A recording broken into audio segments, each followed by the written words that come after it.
अत्यंत महागडी न परवडणारी, खऱ्या अर्थाने ज्याची हानी भरून येत नाही अशी गोष्ट किती उरली आहे ह्याचा हिशोब नसताना आपण जी वारेमाप उधळतो ती म्हणजे आयुष्य। ज्याला दुःखाची जाणीव असते त्याला सुखाची किंमतही असते, म्हणून आपण जे दिवस काढले आहेत त्याची नेहमी जाणीव ठेवावी। सुंदर चेहरा म्हातारा होतो, बलाढ्य शरीर एक दिवस गळून पडते, पट सुद्धा एक दिवस निघून जातं, परंतु एक चांगला माणूस नेहमी चांगलाच राहतो। कुठे जिंकायचं आहे व नक्की कोणत्या क्षणी हरायचं आहे हे ज्याला समजतं त्याला हरवणं सर्वात जास्त अवघड असतं, कारण अशा लोकांच्या पराभवात सुद्धा मोठा विजय लपलेला असतो। नातं तेव्हाच बनवा जेव्हा तुम्ही ते आयुष्यभर टिकवू शकाल, नाहीतर 10 सेकंदात नवीन व्यक्ती आल्यावर जुन्या नात्यांना मारून टाकणारी नाती मी दररोज डोळ्यांनी पाहते। कारण तुमच्यासाठी भलेही ते नातं एक वेळ घालवण्याचे माध्यम असेल, पण दुसऱ्यासाठी तेच नातं जगण्यासाठी प्रेरणा असू शकते।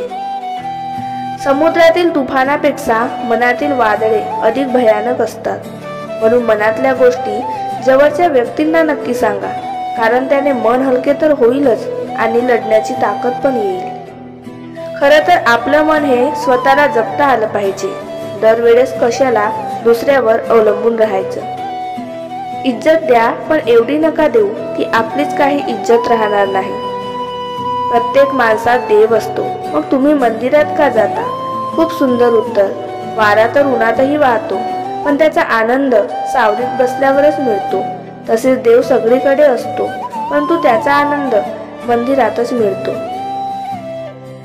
आपल्यामधील विश्वास पर्वतालाही हलवू शकतो, परंतु आपल्यामधील शंका आपल्यासमोर पर्वत उभा करू शकतो। नात्यांना मधुर आवाजाची आणि सुंदर चेहऱ्याची गरज नसते, गरज असते ती फक्त सुंदर मनाची आणि अतूट विश्वासाची। अहंकार कोणाला चुकलेला नाही, त्याचे पण 2 चेहरे असतात, एक स्वाभिमान आणि दुसरा गर्व। अहंकाराचं रूपांतर जेव्हा स्वाभिमानात होतं तेव्हा कर्तृत्व जन्माला येतं, आणि जेव्हा तो गर्वाचं रूप धारण करतो तेव्हा तो फक्त विनाशाला निमंत्रण देतो। केवळ काही जण पाऊस अनुभवतात, इतर सर्वजण पावसात फक्त ओले होतात। साप घरावर दिसला की लोक त्याला दांडक्याने मारतात, पण तोच साप शिवपिंडीवर दिसला तर त्याला दूध पाजतात। तात्पर्य, लोक सन्मान तुमचा नाही तर तुम्ही ज्या स्थानावर आहात त्याचा करतात। देव प्रत्येक पक्षाच्या चोचीसाठी घास निर्माण करतो, पण तो त्याच्या घरट्यात आणून देत नाही। कष्ट ही अशी प्रेरक शक्ती आहे जी माणसाची प्रथम क्षमता तपासते आणि त्याला विकासाच्या मार्गावर नेते। प्रश्न कुठलाही असो कधीच एकटा येत नाही, तो उत्तराचा बरोबर घेऊनच येतो। मोठं व्हायचंय आणि यशस्वी व्हायचंय तर अपमान गिळायला शिका। उद्या मोठे व्हाल तेव्हा हीच अपमान करणारी लोक स्वतःचा मान वाढवायला तुमची ओळख सांगतील। काळजी आहे असं दाखवणे आणि खरोखरच काळजी असणे यात देखील खूप मोठा फरक असतो। आठवण त्यांचीच येते ज्यांना आपण मनापासून मिस करत असतो।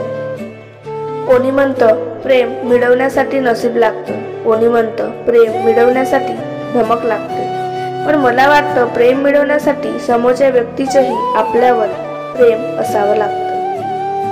जिंकल्यावर शाबासकी देणाऱ्या हातांच्या गर्दीपेक्षा खेळात उतरायच्या आधी विश्वासाने पाठीवर ठेवलेले काही हात खूप किमती असतात।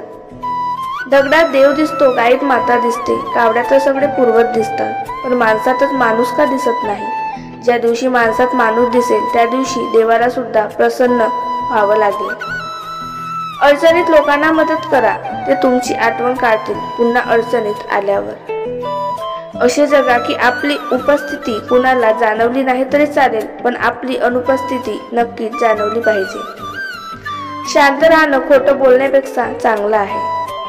आपली चांगली वेळ जगाला सांगते की आपण काय आहोत, परंतु आपली वाईट वेळ आपल्याला सांगते जग काय आहे।